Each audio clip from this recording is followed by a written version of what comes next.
Oh, hello there. My name is Lawton Gwynn, and I'd like to tell you a little of my experience as being one of the first pioneers of this area that later became the City of Oviedo. In 1867, my wife Mattie Lawton Gwynn and I moved to this area on the north side of Lake Charm, and we purchased this property, built our little log cabin right here.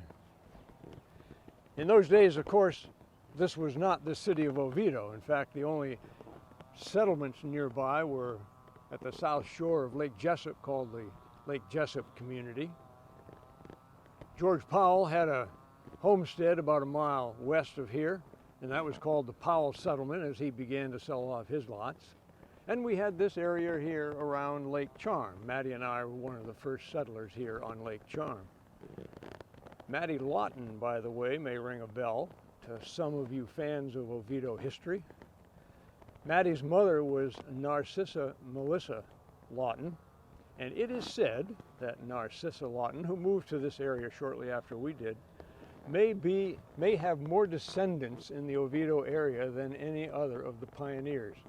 And I think it would be a good project for a high school history fan to investigate that claim, just to decide whether or not it's true.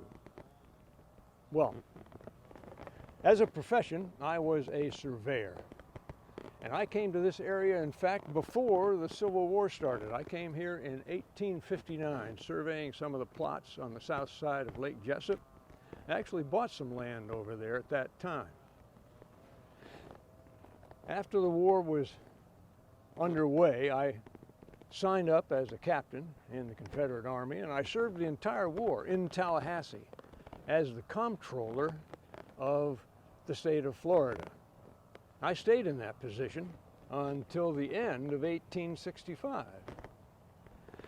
After that, I was employed by the Freedmen's Bureau, helping the ex-slaves make a fresh start under Reconstruction with what you might remember as being 40 acres and a mule.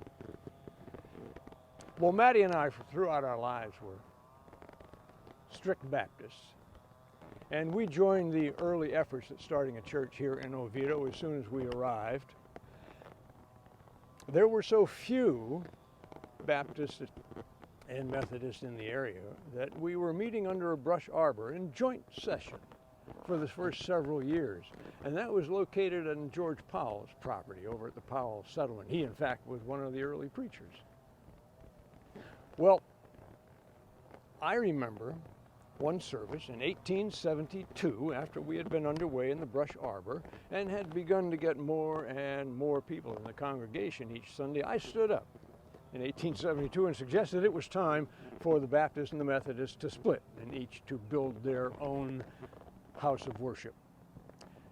Everybody in the congregation agreed with me that morning, and that was done fairly quickly. The Baptists made their building, called it the Orange Grove Baptist Church. The Methodists weren't so fast to react. They didn't build their chapel until a few years later, Foster Chapel, and in the meantime they met under a brush arbor. Well, this separation was all very friendly. There were no problems, as evidenced by the fact that the annual May picnic held over on Lake Jessup at White's Wharf was attended for the next 50 years by the Baptist and the Methodist together. It was formed by the Sunday school, the children's Sunday school, which persisted meeting jointly for many years after my 1872 suggestion. Well, I continued in my profession as a surveyor, and to the last, as they say out west, he died with his boots on. I was surveying in the wilderness and the wilds in the backcountry of the Kissimmee River swamp and basin. At the age of 69, Florida heat, and 69 years old, I passed away on the job down there in the wilds of the Kissimmee River. It took people 3 days to carry my body out of the Kissimmee River wilderness. I was buried in Tallahassee, and even though my daughter and my wife and I are not buried here in Oviedo. We're still in the state. And I believe it's fair to say that we always regarded Oviedo as our home, and we always regarded Lake Charm as our lake. Now, I want to thank the Oviedo Historical Society for inviting me back to this History at Home series of videos. So goodbye, be well, and God bless.